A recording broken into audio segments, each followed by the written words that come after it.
हम लोग भक्ति रसायन सिंधु ग्रंथ से पढ़ रहे हैं।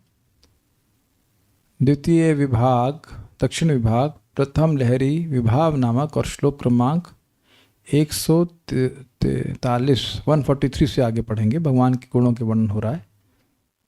इसमें शरणागत पालकः, जो अपने शरणागत का पालन करने वाले हैं, वह गुण बोल रहे हैं। पालयन् शरणापन्नान् शरणागत पालकः, पालयन् शरणापन्नान् शरणागत पालकः, पालयन् शरणापन्नान् शरणागत पालकः, पालयन् शरणापन्नान् शरणागत पालकः, पालयन् शरणापन्नान् शरणागत पालकः, पालयन् शरणापन्नान् शरणागत पालकः। इजी है ये। शरण में आने वाले की पालना करने वाला, पालन करने वाला शरणागत पालक कहलाता है। शरण आपन्नान, आपन्न मतलब जो आए हो, शरण में आए हुए को पालन करने वाला शरणागत पालक कहलाता है। अब एग्जाम्पल दिया जा रहा है यथा। देखिए बात यहाँ पे हो रही है किसकी, थोड़ा समझ लें बैकग्राउंड में।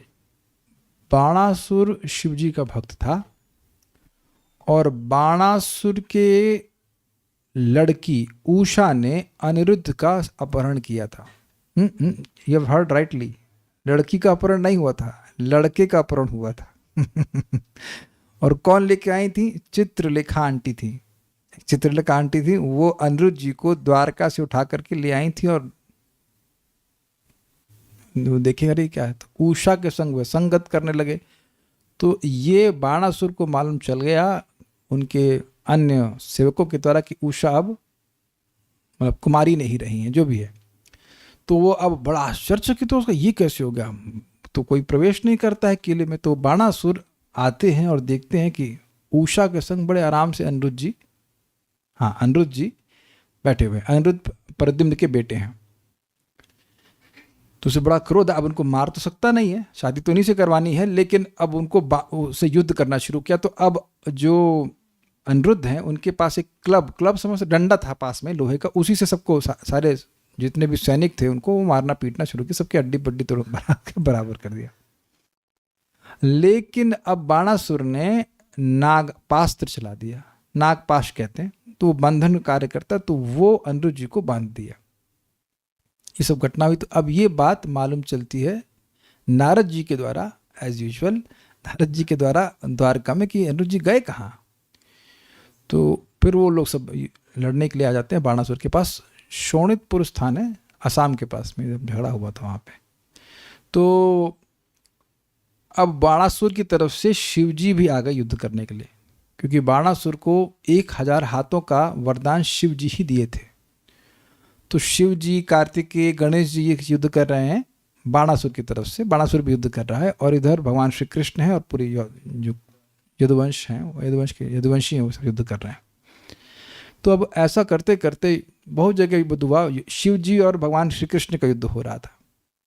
तो बहुत सारे अस्त्र चलाए, फिर शिव जी ने चलाया ज्वर, शिव ज्वर कहा जाता है, एकदम हीट प्रोड्यूस करता है, उसके 3 मुख होते हैं, खूब हीट प्रोड्यूस कर रहा था। तो भगवान ने नारायण ज्वर नामक अस्त्र चलाया, लेकिन अद्भुत है कि नारायण ज्वर जो है वो ठंडा करने वाला है। और आप जानते हैं कि हीट फिर भी सहन हो जाए, लेकिन अत्यंत कोल्ड होने से व्यक्ति नहीं सहन कर पाता। तो ये ज्वर साहब ठंडे होने लग गए। अब जिसकी एग्जिस्टेंस ही हीट वाली हो, उसको ठंडा करेंगे तो मरेगा ना वो। तो जो मारने के लिए उत्पन्न हुआ वो ही मतलब शिव ज्वर, वही परेशान हो गया। तो उसको, इस शिव ज्वर को बोल रहे हैं, मतलब कोई व्यक्ति बोल रहा है, कौन बोल रहा है इसमें दिखा है क्या? कोई बोल रहा है, ये नहीं बता रहे हैं कि कौन बोल रहा है, लेकिन कोई बोल रहा है इसको कि तुम घबराओ मत, क्योंकि वो व्यक्ति के रूप में है। और भागवतम में वो शिव ज्वर प्रार्थना भी करने लगता है भगवान श्री कृष्ण की। भगवान कृष्ण माफ कर देते हैं। पहले तो नारायण ज्वर चलाते हैं तो बेचारे ठंडे होने लगते हैं, मरने लगते हैं, फिर वो शरण में आ जाते। तो उसी ज्वर को, उस शिव ज्वर नामक अस्त्र को, जो कि एक व्यक्ति भी है, उसको ये श्लोक बोला जा रहा है कि देखो भगवान की शरण में आ जाओ, भगवान अपने शरणागतों के पालन करने वाले हैं। लेकिन थोड़ा लैंग्वेज बड़ी मजेदार है, उसको देखेंगे पहले। कंटेक्स्ट तो समझ में आ गया होगा। हमको उसको गाना नहीं आ रहा है, ज्वर परिहर वित्रासम त्वमत्र समरे कृतापराधोपि सद्यः प्रपद्यमाने यद इंदवति यादवेंद्रोयम। हमको नहीं इसको बोलना है, जिसको आता हो बता देना, बाद में टेलीग्राम से भेज देना।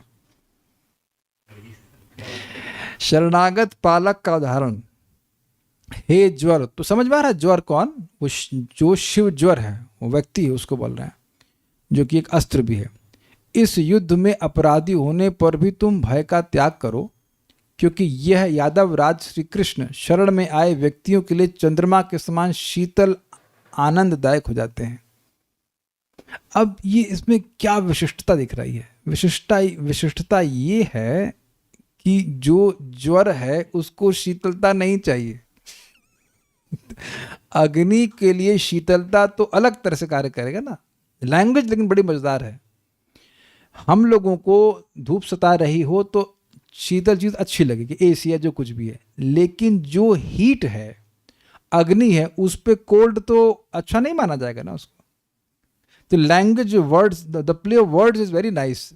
कि तुमने अपराध किया है, तुम भगवान की पार्टी को नाश करना चाहते थे, तुमने अपराध किया है, और तुम्हारा स्वरूप कैसा है? ज्वर। ज्वर मतलब हीट। तो यद्यपि तुम हीट देना चाहते थे, लेकिन भगवान की शरण में आओगे तो भगवान तुमको शीतलता प्रदान करेंगे। यहां पे शीतलता का अर्थ है ज्वर के लिए कि तुम्हारा प्राण नहीं लेंगे। ज्वर को शीतलता से ही प्रॉब्लम थी। कुछ समझे बात? कुछ समझ रहे हैं आप? भगवान ने नारायण ज्वर चलाया, नाम भले नारायण ज्वर है, लेकिन वो ठंडा करने की पोटेंसी है। तो वो ठंडक तो ज्वर को ठंडा कर रही थी, मतलब नष्ट कर रही थी शिव ज्वर को। लेकिन यहां लैंग्वेज ऐसे यूज कर रहे हैं कि तुम उनकी शरण में जाओगे तो तुम्हारा जो नाश हो रहा है वह रुक जाएगा, तुमको नष्ट नहीं करेंगे। तुमको जैसे सुख मिले वैसे सुख प्रदान कर देंगे, जैसे चंद्रमा सबको सुख ही प्रदान करता है, इस प्रकार से। अभी अन्वय देखते हैं। हे ज्वर अत्र समरे, इस युद्ध में जो कि वर्णासुर से हुआ था भगवान का, कृता अपराध किए जाने पर भी तुम वित्रासम परिहर, तुम भय को छोड़ दो। कितना इंटरेस्टिंग बात है कि तुम सबको त्रास देने के लिए आए थे, लेकिन तुमको त्रास प्राप्त हो रहा है, लेकिन तुम इस त्रास को छोड़ दो कि कृष्ण तुमको शरण नहीं देंगे। क्यों छोड़ दूं? तो कहते हैं यत, क्योंकि प्रपद्य माने, शरण में आने पर, कोई व्यक्ति अगर भगवान के शरण में आता है तो सद्य, तत्काल, ये भी नहीं कि कुछ समय विचार करें कि इसने पहले इतना अपराध किया है, कम से कम कुछ तो पनिशमेंट कुछ समय तक मिलना चाहिए इसको, लेकिन नहीं, तत्काल। अयम यादवेंद्र, यह यादवेंद्र यानी कि श्री कृष्ण, यादवों के राजा, इंदु अवती, चंद्रमा के समान रक्षा करते हैं। मतलब चंद्रमा के समान रक्षा करते हैं। चंद्रमा शीतलता प्रदान करके लोगों की रक्षा करता है, ऐसे ही तुम्हारी एग्जिस्टेंस पे जो खतरा है वो भगवान की शरण में आने से नष्ट हो जाएगा। अब यहाँ पे ईयरफोन लगाए हुए हैं। अच्छा, ऐसे ही। और सरप्राइज कि डबल आवाज सुन रहे हैं, आवाज क्लियर नहीं आ रही, आप तो स्पीकर के सामने बैठे। एक दिन मैं भी लाके दे, शायद आवाज ठीक से आए। तो ज्वर, समझा क्या लैंग्वेज? तो ये स्पष्ट है कि जिसने भगवान का इतना अपराध किया, उसका भी, वो भी अगर शरण में आता है तो भगवान रक्षा करने के लिए तैयार, तो इसलिए शरणागत पालक कहते हैं। ठीक है। ये अब दूसरा गुण है बड़ा मजेदार, सुखी। सुखी क्या डेफिनेशन दे रहे हैं? भोक्ता च दुख गंधैर, नहीं, भोक्ता च दुख गंधैर अप्यस्पृष्टश्च सुखी भवेत्। भोक्ता च दुख गंधैर अप्यस्पृष्टः सुखी भवेत्। सिंपल है। भोक्ता यानी सुख का भोग करने वाला, तथा दुख गंधै अपि स्पृष्टश्च, दुख के लेश मात्र से भी अस्पृष्ट अर्थात अछूता सुखी भवेत् अर्थात सुखी होता है। इसका क्या मतलब है? देखिए, इस जगत में जब कोई व्यक्ति भोग रहा होता है तो उसमें दुख का सम्मिश्रण होता है। फॉर एग्जाम्पल, किसी को रसगुल्ला चाहिए, रसगुल्ला खा रहा है, तो अब बहुत सारे लिमिटेशन है। मान लो उसको अच्छा भी लग रहा है, पहली बात तो इतना मिलता नहीं है, जितना चाहे उतना मिलता नहीं है, और कदाचित मिल गया तो भूख शांत हो जाती है।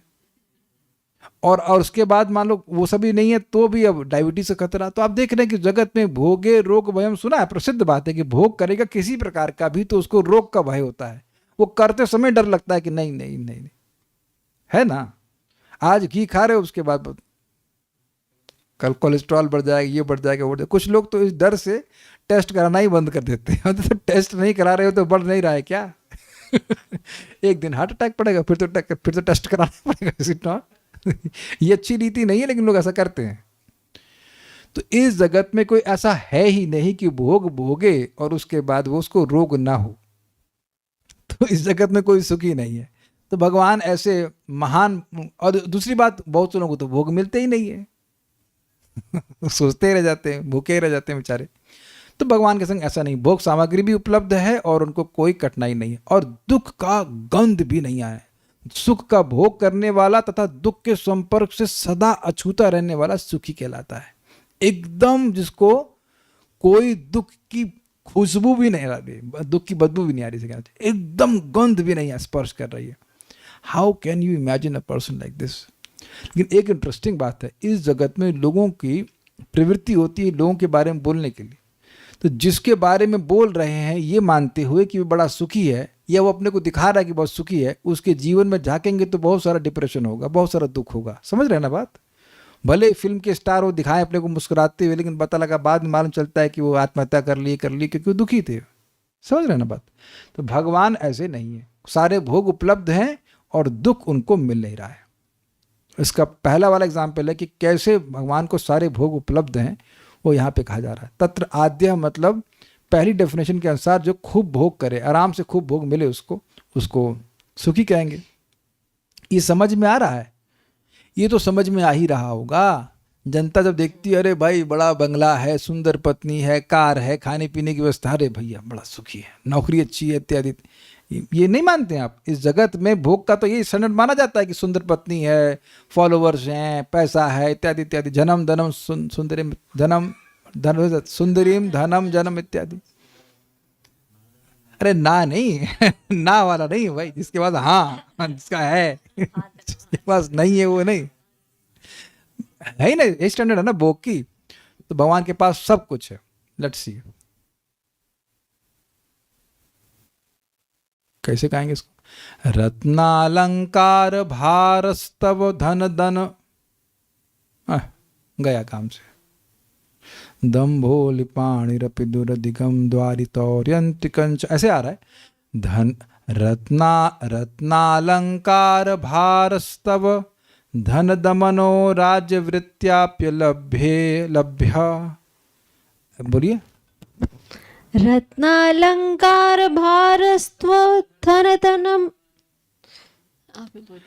रत्नालंकार भारस्तव धन दमनो राज्यवृत्त्यापि लभ्य स्वप्ने दम्भोलिपाणिरपि दुरधिगमं द्वारितौर्यंत्रिकं च पार्श्वे गौरी गरिष्ठा प्रचुर शशिकला कांत सर्वांग भाजः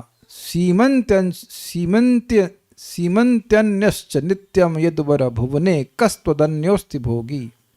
कुछ गा तो सकते हैं, हम कल गा पा रहे थे। स्वप्ने दम्भोलिपाणिरपि दुरधिगमं द्वारितौर्यंत्रिकं च, ठीक ऐसे यार। ये स्वप्ने ना नीचे आ जाएगा, लभ्य पे रुकना पड़ेगा। रत्नालंकार भारस्तव धनद मनो राज्यवृत्त्यापि लभ्य। रत्नालंकार भारस्तव धन दमनो राज्यवृत्त्याप्य लभ्य। स्वप्ने दम्भोलिपाणेरपि दुरधिगमं द्वारितौर्यंत्रिकं च। स्वप्ने दम्भोलिपाणिरपि दुरधिगमं द्वारितौर्यंत्रिकं च। पार्श्वे गौरी गरिष्ठः प्रचुर शशिकलः कांत सर्वांग भाजः। पार्श्वे गौरी गरिष्ठः प्रचुर शशिकलः कांत सर्वांग भाजः। सीमन्त्यन्यश्च नित्यं यदुवर भुवने कस्त्वदन्योस्ति भोगी। सीमन्त्यन्यश्च नित्यं यदुवर भुवने कस्त्वदन्योस्ति भोगी। हो गया पार हो गया इसको दोबारा प्रयास नहीं करेंगे, गड़बड़ हो रहा है। श्री कृष्ण के सुखभोग का उदाहरण बंदीगण ने कहा। बंदीगण मतलब जो वंदना करते हैं। हे यदुवर, आपके पास जो रत्न अलंकार की राशि है वह तो कुबेर के मानस राज्य के भी अगोचर है। आपके द्वार पर जो नृत्य गीत वाद्यादि होता है, इंद्र उसे स्वप्न में भी नहीं प्राप्त कर सकता।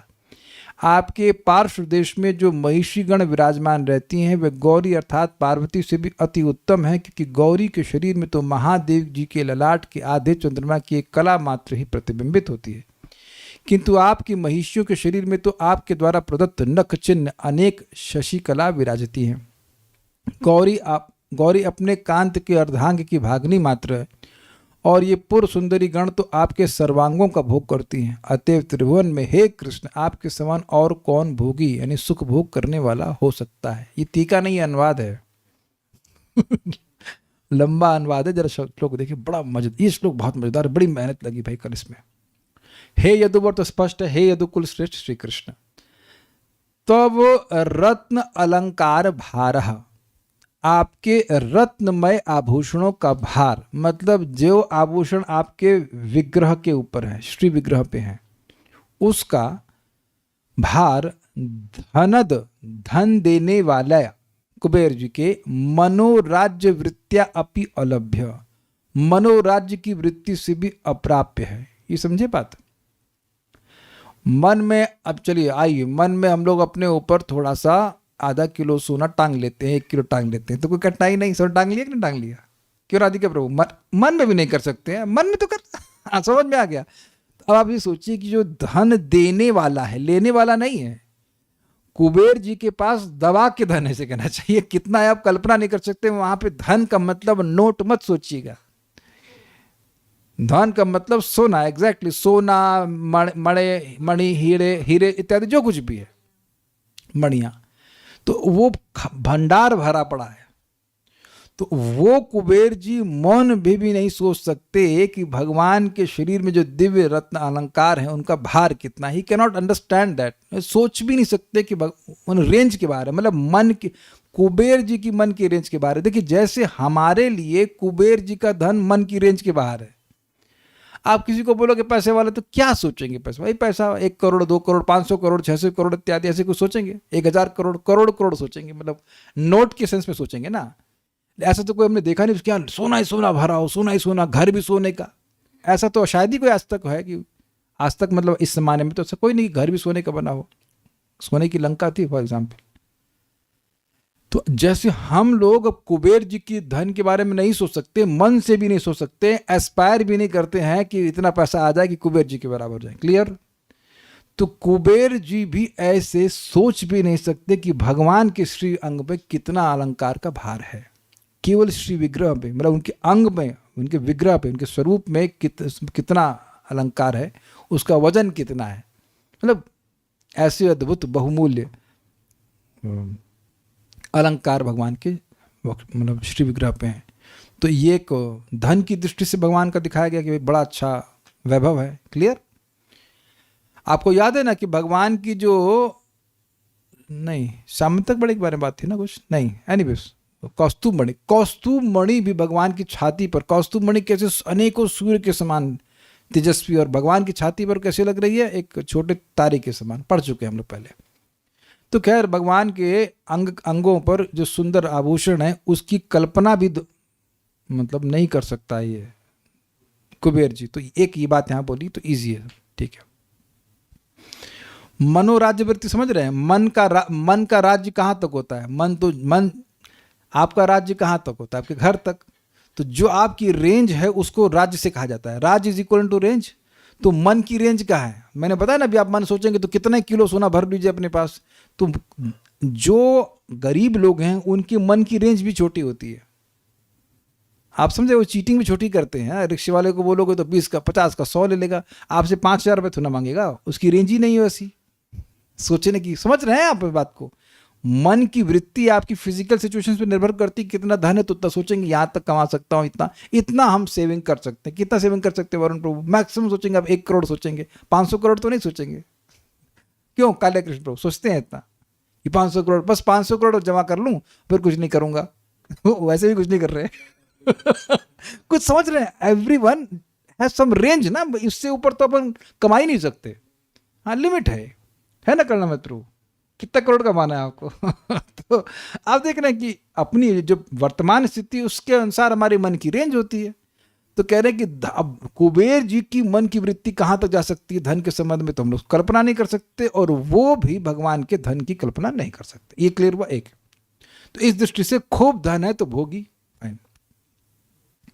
फिर कह रहे हैं देखिए, इंद्र के यहाँ पर अप्सराएं नृत्य करती हैं। अप्सराएं चीफ गेस्ट नहीं होती हैं। चीफ गेस्ट को सीट पे बिठा करके पानी वानी जूस वूस पिलाया जाता है, कुछ करता नहीं है।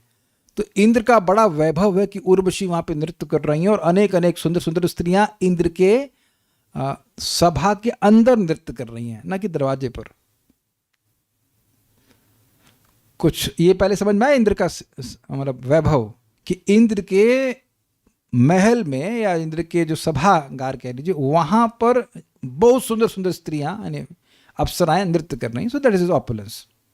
अब जरा देख लीजिए, दंभोली पाणी, दंभोली का मतलब होता है वज्र, अर्थात जो चूर चूर करे, तो उसको दंभोली कहते हैं। और पाणे मतलब जिसके हाथ में, दंभोली अर्थात वज्र है। तो वज्र हाथ पे धारण करने वाले इंद्र को स्वप्ने अपि, स्वप्न में भी, अगेन मन की वृत्ति से बाहर, स्वप्न में भी द्वारी श्री कृष्ण के द्वार पर तौर यंत्रिकम च, जो संगीत नृत्य वादन का समूह विद्यमान है, वह दुर्अधिगमम, दुर्लभ है।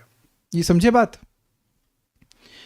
जो सुंदर गीत वाद्य भगवान के द्वार पर हो रहा है, उसके भी कल्पना इंद्र नहीं कर सकते। इंद्र को म्यूजिक का बहुत सुंदर सेंस है, और नृत्य, उन्होंने मृदंग बजाना सिखाया था अर्जुन को, पता है ना आपको बात। ये जो संगीत का की कला है, इंद्र ने सिखाई थी इनको, अर्जुन को। फिर अर्जुन बृहन्नला के रूप में उत्तरा को सिखाए थे, वही तो जॉब मिला था उनको वहाँ पे बृहन्नला के रूप में। आपको ये बात पता नहीं है सर? Now you know. तो अब जिसके महल में खूब स्त्रियां नाच रही हैं, स्त्रियों, देखो वही बात है, मैं जैसे स्त्री बोलूंगा तो अब यहाँ की स्त्रियां जो डांस करने वाली हूँ, आप सोचेंगे, यही सोचेंगे ना। हम लोग की मन की वृत्ति तो सोच ही नहीं सकती कि अप्सरा कैसी होती होंगी, और जिनके शरीर से सुगंध आए। यहाँ तो क्या आता है सब जानते हैं, शरीर से जिसकी सुगंध है वो स्त्री कितनी सुंदर होगी, सुंदर भी और मतलब सुगंधित भी। इट्स नॉट, आप जानते हैं बहुत सारी अप्सराएं किसी ऋषि को लुभाने के लिए आती हैं, तो वो ऐसे ही सब होता है, खुशबू आने लगती है और गिर जाती है बेचारे। लेकिन इतनी सुंदर स्त्रियां कहाँ नाच रही हैं? इंद्र के महल के अंदर। और वो इंद्र ये स्वप्न में भी नहीं सोच सकते कि भगवान के द्वार पे कौन नाच रहा है। देखिए, थोड़ा समझिए, थोड़ा समझिए। कभी कभी कुछ लोग बाहर आते हैं द्वार पे नाचने के लिए समझ रहे हैं, घरों में आते हैं ना, तो जो द्वार के बाहर नाच रहा है उसकी स्थिति महल के अंदर नाचने वाले से तो काफी कम हुई कि नहीं हुई? हमको इस लोग बड़ा मजा आता, समझ रहे कि नहीं समझ रहे? दरवाजे के बाहर भाई वहीं नाचो, भाई 10 5 20 रुपए 50 रुपए दे करके बाहर कर देते हैं, बहुत होगा 100 रुपए देंगे। लेकिन जो घर के अंदर नाच रहा है वो तो बहुत योग्य व्यक्ति होगा। ऐसा नहीं कि भगवान के महल के अंदर नाच नहीं हो रहा है, लेकिन द्वार पर जो द्वार तक पहुंचे हैं, जो भगवान के महल के द्वार के बाहर नाच रहे हैं, उसका भी स्वप्न में बोध नहीं कर सकते इंद्र। मतलब जो इंद्र का वैभव है, उस वैभव को अनुभव करने के बाद भी इंद्र भी स्वप्न में नहीं सोच सकते कि भगवान के द्वार पर कैसा नाच हो रहा है, गान हो रहा है इत्यादि को। जो क्वालिटी है उसकी बात कर रहा हूं, जो नाचने गाने वाले हैं वो भी, और वो कितने विलक्षण हैं और उसके बाद कितने सुंदर हैं, वो सब नहीं इंद्र सोच सकते।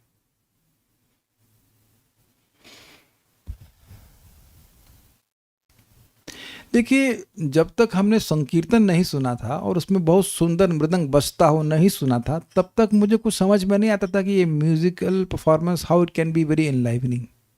लेकिन आप लोगों ने भी तो सुना ही होगा, कभी कभी इतना सुंदर बजाते हैं मृदंग, या जो हम लोग रिकॉर्डिंग बजाते हैं यहाँ पर भी मृदंग की, कितनी मधुर उन्हें बजाया है कि नहीं? तो अब वो उसमें भी, हम तो केवल मृदंग की बात कर रहे हैं, मृदंग है, करताल और अनेक अनेक प्रकार के वाद्यंत्र बज रहे हैं और बिल्कुल सिंक में बहुत बढ़िया तरह से। तो वो ध्वनि को बहुत बड़ा भोग है भाई, वो बहुत बड़ा भोग है। आप ये देखिए कि यहाँ दुनिया में आप देखते हैं कि एक आध दो तबला वाले होते हैं, नाम किसी का नहीं ले रहे, तबला है, म्यूजिक वाले, वो फ्लूट बजाने वाले होते हैं, और वो स्टेज पे खड़े होकर परफॉर्मेंस कर रहे होते हैं, खड़े से मतलब बैठ करके। तो 2-4 लोग होते हैं और लाखों लोग सुनते हैं उनको। एटलीस्ट वहाँ पे भी स्टेज मतलब जो कॉन्सर्ट होता है उसमें हजारों लोग तो रहते हैं, बाकी लोग और सुनते रहते हैं। यस, उसको बहुत महान मानते हैं कि नहीं? वो कव्वाली गाते हैं, क्या क्या लोग गाते हैं, कितना महान मानते हैं कि वाह बड़ा मजा आया। तो भोग किया कि नहीं किया? Sound is a very powerful means of enjoyment. बड़ा मजा आया, बड़ा मजा आया। या फिल्मों में आजकल जो गाने बजा देते हैं तो हजारों लोग सुनते हैं, बड़ा मजा आया, बड़ा मजा आया। एक व्यक्ति गा रहा है और वो आपके घर में नहीं गा रहा, कहीं स्टूडियो में गा रहा है, कुछ गा रहा है, उसको सुनकर लोग बड़ा खुश हो जाते हैं। अब सोचिए एक्सेलेंट क्वालिटी के लोग, एक्सेलेंट क्वालिटी का मतलब वाद्य यंत्र इत्यादि, और वो सब भगवान के द्वार पे जो गा रहा है उसको, उसकी कल्पना इंद्र नहीं कर सकते। तो आप समझ सकते हैं कि भगवान का ये जो म्यूजिकल एंजॉयमेंट है वो भी हाईएस्ट डिग्री का है। क्लियर हो गया ये? सेकेंड, ठीक है। अब देखिए, पास में सुंदर स्त्री ना हो तो क्या भोगी। ये तो जगत प्रसिद्ध बात है कि कोई व्यक्ति है, उसकी सुंदर पत्नी है या गर्लफ्रेंड बड़ा सुंदर, उसको बड़ा अभिमान होता है कि मैं बहुत भोगता हूँ। और एक की जगह 2-4 हो तो और भी व्यक्ति मतलब मानता है कि भाई बहुत बड़े मतलब ये ऑपुलेंट व्यक्ति है, ऐसे कहा जाता है। ये देखिए स्टैंडर्ड है भौतिक जगत में, इस प्रकार से आप इसको काट नहीं सकते हैं। तो अब कह रहे हैं कि पार्श्वे, पार्श्वे मतलब पास में, निकट में, श्री कृष्ण के समीप में गौरी गरिष्ठा, गौरी मतलब पार्वती और गरिष्ठ मतलब श्रेष्ठ, पार्वती से भी श्रेष्ठ, माता पार्वती बहुत सुंदर है और उनसे भी श्रेष्ठ मतलब उनसे भी सुंदर प्रचुर शशिकला कांत सर्वांग भाजा। प्रचुर मतलब अत्यधिक, शशिकला मतलब चंद्र कलाओं से युक्त, मैं समझाऊंगा उसको।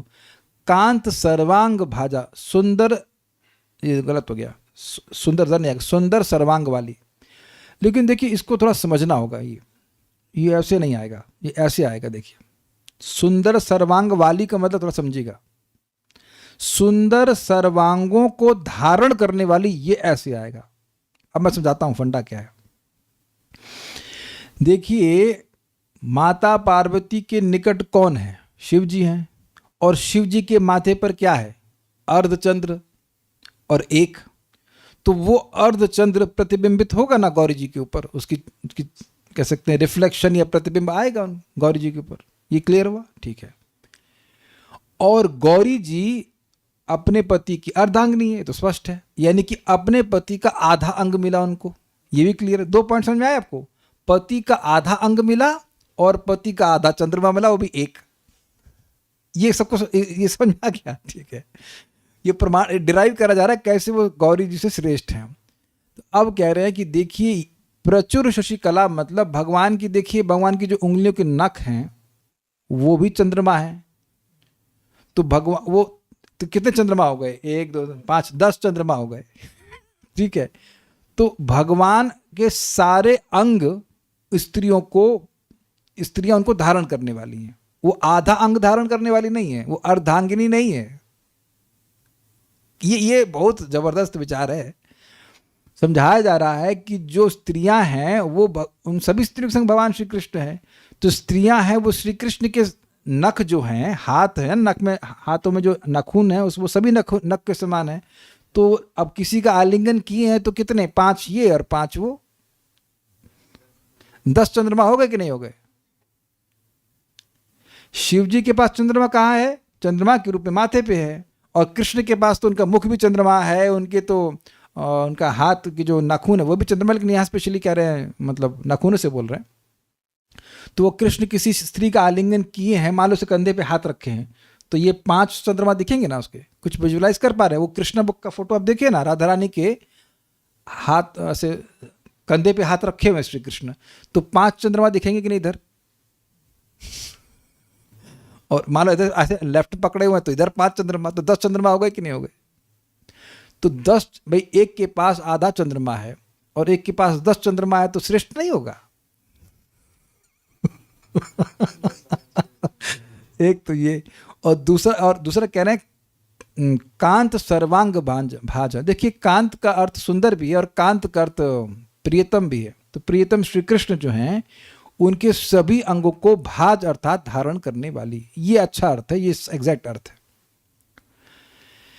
मतलब ये जो गौरी जी हैं, ये तो अपने पति की अर्धांगिनी, उनको अपने पति का आधा अंग मिला है। ये लैंग्वेज का गेम है, इसको आप इंजीनियरिंग मत बिठाइएगा। कह रहे हैं कि उनको तो अपने पति का आधा अंग मिला, अर्धांगिनी है, पत्नी है, लेकिन इन्होंने, ये जो स्त्रियां, इनको तो श्री कृष्ण के सारे अंग प्राप्त हैं। कांत मतलब प्रियतम, सर्वांग भाज, भाज मतलब धारण करने वाली है। तो जिसको अब भाई शिव जी का मिला, अंग मिला, आधा मिला, और इनको श्री कृष्ण के सारे अंग मिल रहे हैं, तो श्रेष्ठ हुई कि नहीं हुई? तो चंद्रमा की दृष्टि से और अंगों को प्राप्त करने की दृष्टि से सीमंत च, वो स्त्रियां, सीमंत मतलब स्त्रियां भी नित्यम सदा विद्यमान रहती, मतलब सुंदर स्त्रियां। पहला था वैभव अलंकारों का, दूसरा था डांस आदि जो हो रहा है वो सब, वादित्र हो रहा है, जो संगीत हो रहा है वो बड़ा श्रेष्ठ है, और तीसरा पॉइंट है अति सुंदर स्त्रियां जो कि गौरी जी से भी श्रेष्ठ हैं, वो सदा विद्यमान रहती है। और एक नहीं अनेक, एक एक स्त्री गौरी जी से श्रेष्ठ है, ये बात बोल रहे हैं। भुवने तदन्य हक्का भोगी अस्ति, इस संसार में आपके अतिरिक्त और कौन भोगी है?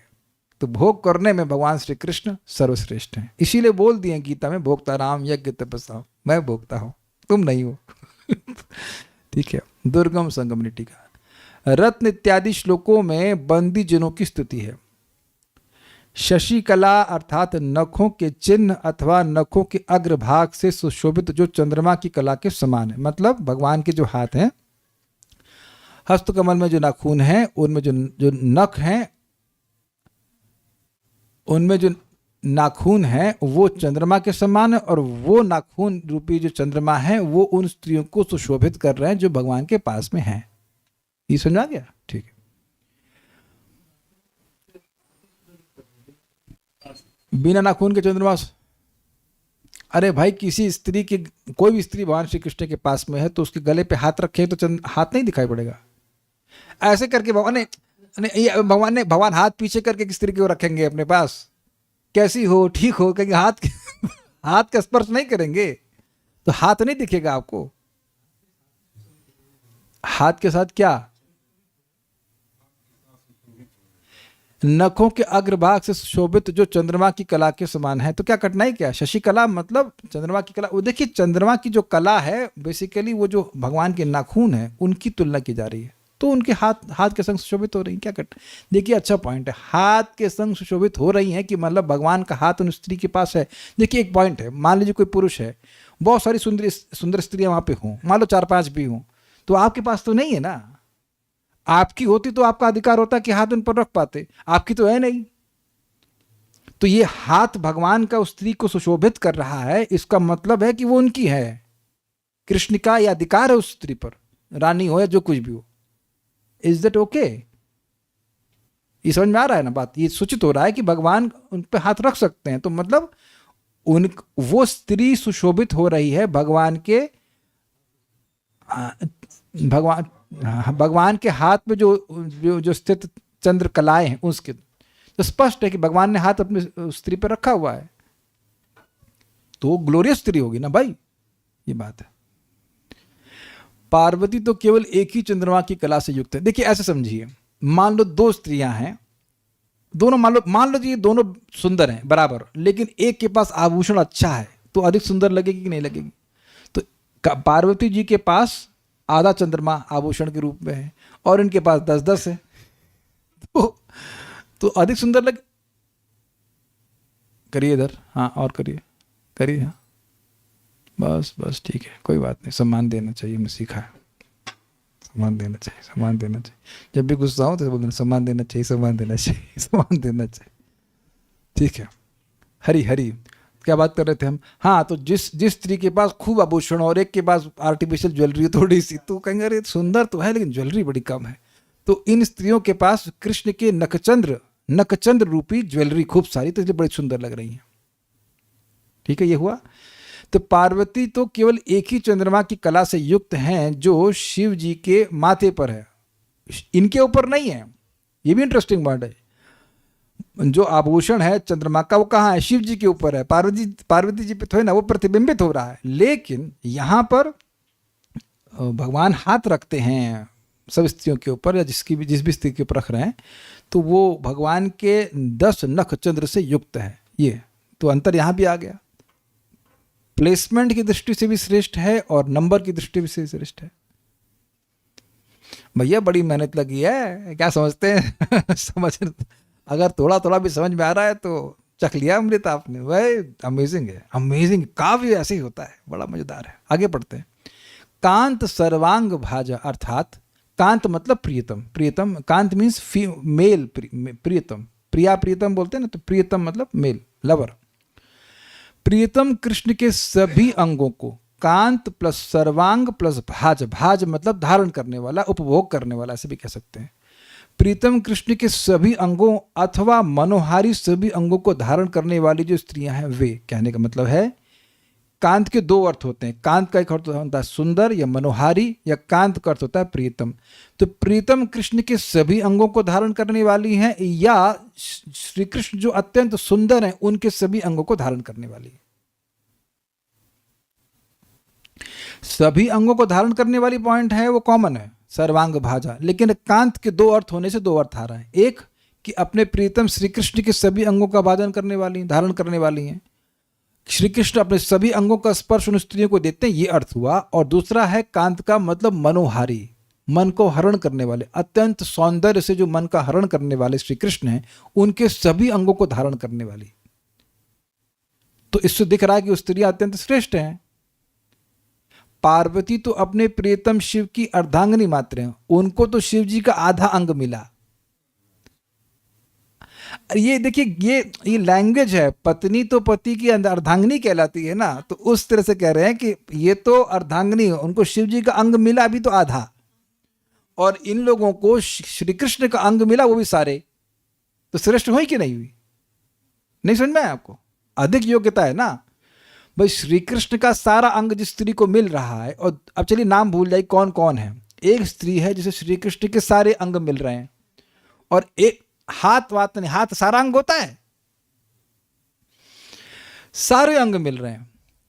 और दूसरी स्त्री है जिसको शिव जी का आधा अंग मिल रहा है।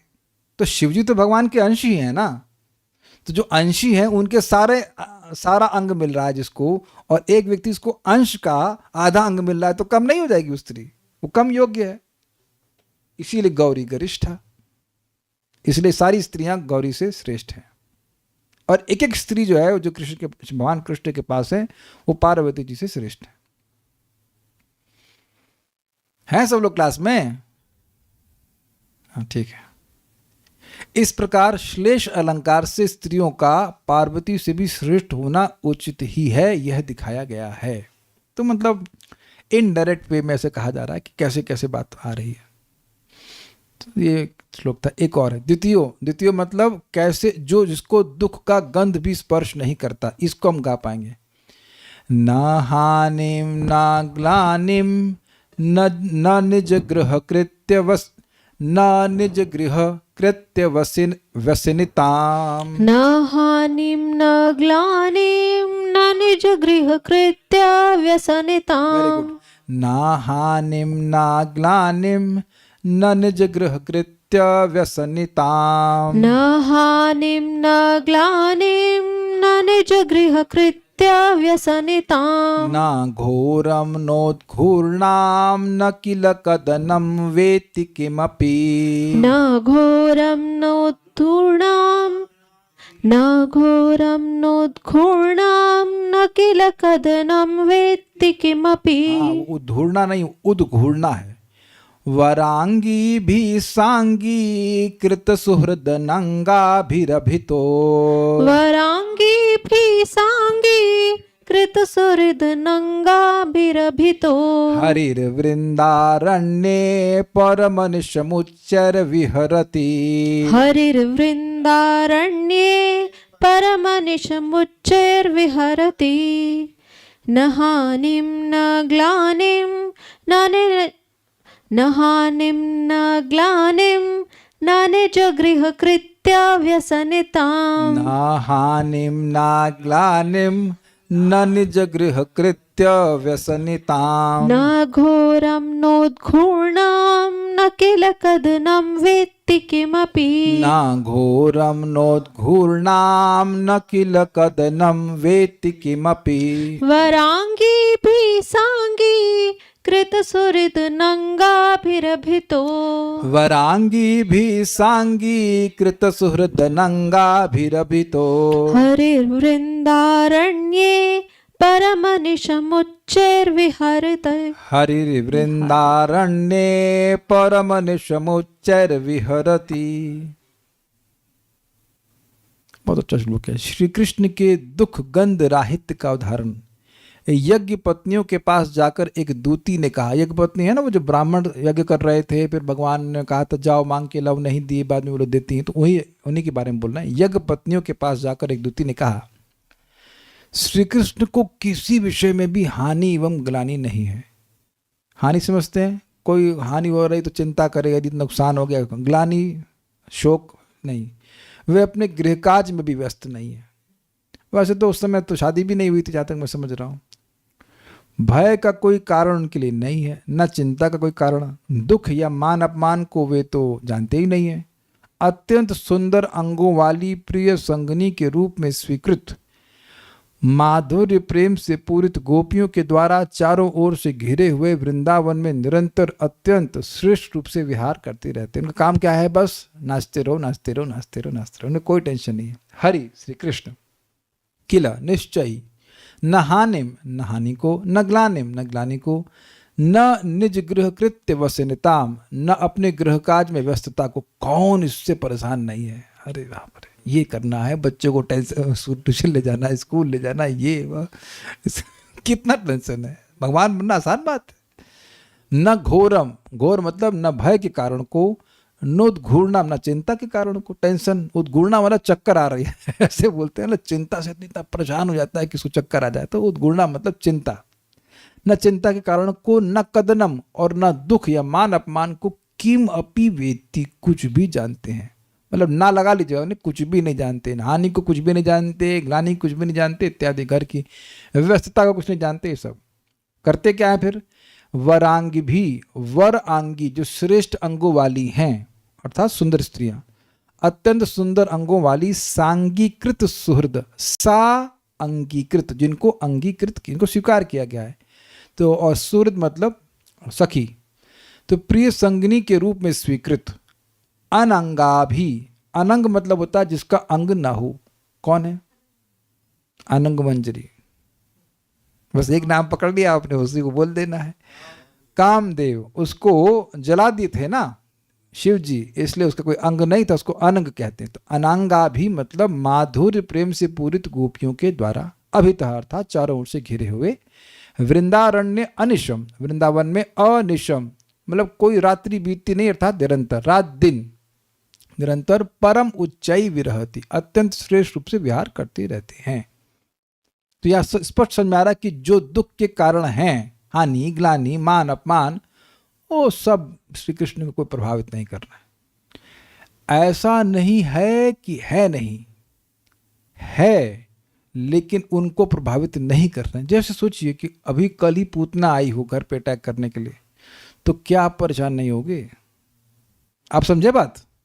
वृंदावन में तो प्रतिदिन कोई ना कोई असुर आता था। अब जरा विचार कीजिए कि आपके घर, भगवान ना करे कोई हो, लेकिन कोई गुंडा आकर कोई गाली दे दे, तब भी व्यक्ति 4-5 दिन तक तो जरूर परेशान हो जाएगा, कहीं दोबारा ना आ जाए, ये ना हो जाए, वो ना हो जाए। और इतने बड़े बड़े असुर प्रतिदिन आते थे, करते थे कि नहीं, बकासुर और क्या क्या आगासुर, ये सब आते थे। तो ऐसा नहीं था कि भय का कारण नहीं था, लेकिन भगवान का ऐसा परम तेजस्वी स्वभाव है कि इसके होने के बावजूद भी कोई फर्क नहीं पड़ता था। जैसे आपके घर में चींटियां हमारे घूम रही तो क्या फर्क पड़ रहा है, खा रहे हम लोग आराम से, पी रहे है कि नहीं? एक कॉकरोच आ जाएगा तो ना डर जाएंगे आप लोग, डर जाएंगे आप कॉकरोच से। तो भगवान यानी कि भय का कारण अन्यों के लिए हो सकता है, लेकिन श्री कृष्ण आनंद ले रहे हैं। Is it okay? तो ये भगवान की भगवत्ता है। तो उससे क्या स्पष्ट हो रहा है? जो जो दुख के कारण हैं वो उपस्थित भी हों, लेकिन भगवान को स्पर्श भी नहीं कर सकते। वो अपना गर्लफ्रेंड के साथ नाच रहे हैं आराम से। कल मैंने एक बात बोल दी थी, भगवान के मन में काम विकार आ जाता है ना, वो गलत था। वो काम विकार नहीं बोलना चाह रहा था मैं, मेरा सेंस समझ लीजिएगा, सुधार ग्रहण कीजिएगा। उसका मतलब कंदर्प विलास, वो जो भगवान के मन में माधुर्य फीलिंग्स आ जा रही, इसीलिए यहाँ पे भी शब्द है अनंग। अनंग मतलब कामदेव, लेकिन यहाँ पर कामदेव नहीं, वो वाली फीलिंग्स जो है ना, जो गोपियों के संग है, माधुर्य भाव वाली फीलिंग, उनके द्वारा वो ऐसे गोपियों के संग जो उस माधुर्य भाव के प्रेम से भरी हुई हैं, ऐसे गोपियों के संग से घिरे रह करके वह वृंदावन में विहार कर रहे हैं, ये काम है। और परम काम कर रहे हैं, मतलब काम नहीं, सॉरी, विहार कर रहे हैं, आनंद ले रहे हैं, तो दुख उनको कुछ स्पर्श भी नहीं कर रहा है। अब ये मत पूछिएगा कि दुर्गम ये यज्ञ पत्नी को कहा क्यों, हमको सब नहीं पता, बट दैट्स मीन्स मेंशन कि ऐसा कहा जा रहा है। दुर्गम संगम टीका, न हानिम इत्यादि श्लोक में यज्ञ पत्नियों के प्रति उनके यहाँ आने जाने वाली किसी एक श्री कृष्ण की दूती गोपी की स्नेहवश रहस्योक्ति है। मतलब कोई गोपी जाती रही होगी, श्री कृष्ण की दूत थी, और वो स्नेहवश बोल रही थी कि ये श्री कृष्ण द्वारका या मथुरा वाले तो हो ही नहीं सकते हैं, क्योंकि बोल रहे हैं कि वृंदावन में रमण कर रहे हैं, वृंदावन में विहार कर रहे हैं। तो वृंदावन की ही कोई गोपी जाती थी, और समझना होगा कि गोपियों से बातचीत करके ही यज्ञ पत्नियों ने श्री कृष्ण के गुणों को सुनकर ही भगवान के प्रति प्रेम विकसित कर लिया था। इसलिए जब भगवान की सखा आए थे मांगने के लिए कुछ, तो बड़े उत्साह से वो श्री कृष्ण को देने के लिए गई। तो ये एक एग्जाम्पल आप समझ सकते हैं कि कैसे बातचीत हुआ करती होगी। रहस्योक्ति का मतलब क्या है, जो मैं देखिए, ये मेरी स्पेकुलेशन में कहूँगा, जो मैं समझ पा रहा हूँ, यज्ञ पत्नियों ने भी जरूर सुना होगा कि ये असुर आया, वो असुर आया, ये हुआ, तो उनको भी कुछ चिंता होगी ही, ये हम समझ रहे हैं, ऐसा मैं सोच रहा हूँ। आई मे बी रॉन्ग, बट ऐसा मैं सोच रहा हूँ, डिराइव कर रहा हूँ इस तरह से। और इस कारण से दूती ने रहस्य बताया कि देखो, ना तो इतना बवाल हो रहा है वृंदावन में, लेकिन श्री कृष्ण को कोई फर्क नहीं पड़ता है, तो इसलिए तुम लोग घबराओ मत। ये मैं समझ पा रहा हूँ इससे, इसीलिए इसको रहस्योक्ति कह रहे हैं। I hope you will agree with this, की ये बात हो सकती है संभावना। बाकी हमको शास्त्र नहीं पढ़ाने वाला, तो हम नहीं कह सकते एग्जैक्टली यही कारण है। घोरम अर्थात भय का कारण, घोर चीज से भय होता है कि नहीं होता है, ठीक है, उससे भय तो सर्वथा ही नहीं है, यह वंचित है। मतलब बिल्कुल भय का कारण होने से तो बिल्कुल डर नहीं है, मतलब किसी भी चीज से नहीं है, ये बात। उद्घूर्णा अर्थात चिंता को, ये भी स्पष्ट है। सांगीकृत सुहृद अनंगाभि वरांग भी विहरती, अर्थात श्री कृष्ण उन सुंदर स्त्रियों के साथ विहार करते हैं जो परिपूर्ण थीं, सर्वश्रेष्ठ मित्र थीं, सखियां थीं, और जो उच्चतम प्रेम से युक्त थी। यहाँ पर अनांग भी का अर्थ से समझना होगा कि काम नहीं है, वो उच्चतम प्रेम के बारे में बात हो रही है। यहाँ उन हानि ग्लानि आदि के, ये लाइन इंपॉर्टेंट है, समझ लीजिए, यहाँ उन हानि ग्लानि आदि के वर्तमान होने पर भी उनकी अज्ञान की युक्ति संभव नहीं है। देखिए, पहले पढ़ता हूँ फिर समझाता हूँ। इसलिए यहाँ व्यग्रता न उत्पन्न करने वाली भगवान की परम तेजस्विता ही विवक्षित है, ये जानना चाहिए। समझिए, जैसे किसी ने पैसे लगाए शेयर्स में, अब उसका इंटरनेट डाउन है और उसके शेयर्स डाउन हो गए, तो इंटरनेट डाउन है तो उसको नहीं मालूम चलेगा, तो हानि हुई है, लेकिन अज्ञान के कारण वह प्रभावित नहीं है। किसी का मान लीजिए बच्चा है, उसका कोई एग्जाम में नंबर कम आए, तो जब तक नहीं पता है इस हानि के बारे में, तब तक वो खुश है। अब तो समझ में आ रहा है आपको? नहीं, प्रभु जी हमसे जप नहीं हो रहा है। क्यों जप नहीं हो रहा? प्रभु जी हमारा बच्चा एर्थ आया है। तो आप देख रहे हैं कि ये कितनी बड़ी हानि हो गई है। तो आप देख सकते हैं लोग कैसे रोते हैं। हमें लगता है अभी भी माताएं रोती होंगी अपने बच्चों के लिए, फर्स्ट आ रहा है, सेकंड आ रहा है, थर्ड आ रहा है। शिल्पी माता जी, आपके पास तो टीचर है, मेरे ख्याल से बहुत सारे पेरेंट्स आते होंगे ना, बच्चा हमारा फर्स्ट आता था, अब थर्ड आ रहा है, उसी में उतनी बड़ी हानि हो गई उनकी। तो पॉइंट क्या है कि कभी कभी ऐसा हो सकता है कि हानि हुई लेकिन हमको पता ही नहीं है। अब ये बताइए, आप लोगों का विटामिन डी सही सबका, तो हो सकता हो कि सभी जितने लोग से मैं बात कर रहा हूं सबका विटामिन डी की हानि हो, मतलब कम है, लेकिन अज्ञान है तो कुछ नहीं, कोई दिक्कत नहीं। लेकिन ऐसा नहीं है, भगवान को पता है कि क्या आज ये हुआ, क्या डकैत, मतलब कौन असुर आया, वहाँ सब जानते हैं, लेकिन फिर भी भय का कारण नहीं है। भाई एक चीज बताओ, कल आज कोई शत्रु आया, उसने अटैक किया, तो आपको भय नहीं होगा कि कल भी कोई आ सकता है? लेकिन भगवान को पता है कि कल भी आएंगे, लेकिन अब क्योंकि भगवान परम तेजस्वी है तो मार देंगे, तो डरने की क्या जरूरत है? मान लीजिए एक मक्खी घर में घुस गई, तो हो सकता कल भी घुस जाए, तब डर जाएंगे एक मक्खी घुसने से? स्वीकार है? तो ये भगवान की परम तेजस्विता है। भाई मक्खी नहीं आ रही थी, कंस मक्खी नहीं भेज रहा था, वो अघासुर को भेज रहा था और बड़े बड़े असुरों को भेज रहा था, बकासुर, अघासुर, क्या क्या असुरों को भेज रहा था, भयानक भयानक। अरिष्टासुर इतना बड़ा बैल के रूप में आया था कि उसका जो कुबड़ था, कुबड़ बोलेंगे ना, वो बादलों को काट रहा था। सोचिए, ऐसे बड़े बड़े असुर तो भय का कारण बनेंगे कि नहीं। तो कहने का मतलब है कि ऐसा नहीं है कि भगवान को पता ही नहीं, वो न्यूज़पेपर में पढ़ रहे हैं अच्छा अरिष्टासुर आया था, ऐसा नहीं है। ऐसा नहीं है कि उनको पता ही नहीं, उनको खुद ही मार रहे हैं सबको। तो सब होने के बावजूद भी भगवान को कोई न भय है, न हानि है, न ग्लानि है।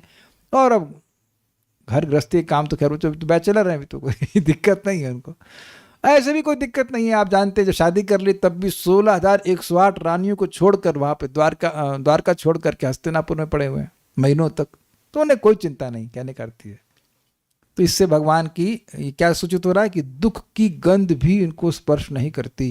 इसे दुख के कारण है ना हानि, ग्लानि, चिंता, उद्घूर्णा इत्यादि इत्यादि, ये सब कुछ उनको टेंशन नहीं। तो इतना तो स्पष्ट है कि भगवान की सेवा कर रहे हैं, तो ऐसे व्यक्ति की सेवा करने से कोई टेंशन नहीं है, वो परम तेजस्वी है और आपकी भी सारी टेंशन समाप्त कर देंगे। So will stop here. कोई प्रश्न तो किसी का मेरे ख्याल में नहीं है, नहीं है। कुछ समझ में आया? ये सब ऊपर से गया, लेफ्ट राइट सेंटर, सेंटर में गया, कुछ मन में गया? मैं इस पर रिफ्लेक्ट कर रहा था कि देखिए भगवान का स्मरण करना प्रॉब्लम नहीं है, स्मरण करने में मजा आना चाहिए।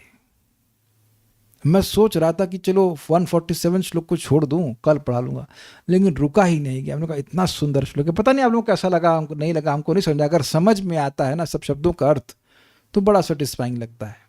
इस पर एक बहुत अच्छे भक्त ने बात बोली, उनसे पूछा गया कि वृंदावन में लोग आते हैं, रहते हैं कुछ समय के लिए और उसके बाद फिर थोड़ा सा बोरिंग लगने लग जाता है, एक कुछ लोगों का वक्त बताया गया सा, तो कैसे से बचें या कैसे इसका निराकरण क्या है। तो उन्होंने कहा कि भगवान श्री कृष्ण के विषय में इतनी सुंदर सुंदर रचनाएं आचार्यों ने करी हैं, तो उसको अगर आप सुनते हैं तो आपको नई नई बात भगवान के बारे में मालूम चलेगी। तो व्रज में रहना एक, ये तो इंग्लिश मुश्किल हो गई, व्रज में रहना एक आनंद का कारण होगा। आज हम भगवान के बारे में ये सुनेंगे, आज हम भगवान के बारे में सुनेंगे, नई नई बात सुनने में रुचि लगती है और रुचिकर लगते हैं। अभी तो मैंने केवल आपको समझाया है, अब अगर आप और टेस्ट लेना चाहते तो पढ़ लीजिएगा और फिर उसको आप समझेंगे क्या बोले। क्योंकि देखिए आप समझिएगा, ऐसा नहीं कि मैंने एक बार में पढ़ा तो मैं समझ में आ गया, वो बहुत सोचा है, बहुत सोचा है, टेक्स लॉट ऑफ टाइम। तो शाम का जब इसीलिए नहीं हो पाता, फिर takes lot of time to अन्वय करना, आगे पीछे देखना, तो सब विचार करना, तब वो अच्छा लगता है कि कितना सुंदर अर्थ रखा गया है। सोचिए, जरा सोचिए इंद्र की कितनी सुंदर स्त्रियां होंगी, पर वो सोच भी नहीं पा रहे कि तो भगवान के द्वार पर क्या डांस हो रहा है। This is very interesting. तो भगवान कितने महान होंगे। तो भगवान के बारे में सुनना, इस प्रकार सुनना सुखमय लगता है, अच्छा लगता है। Will stop now. Shri Shri भक्ति स्वामी सिंधु की जय, श्री प्रभुपाद की जय, निताई गौर प्रेमानंदे।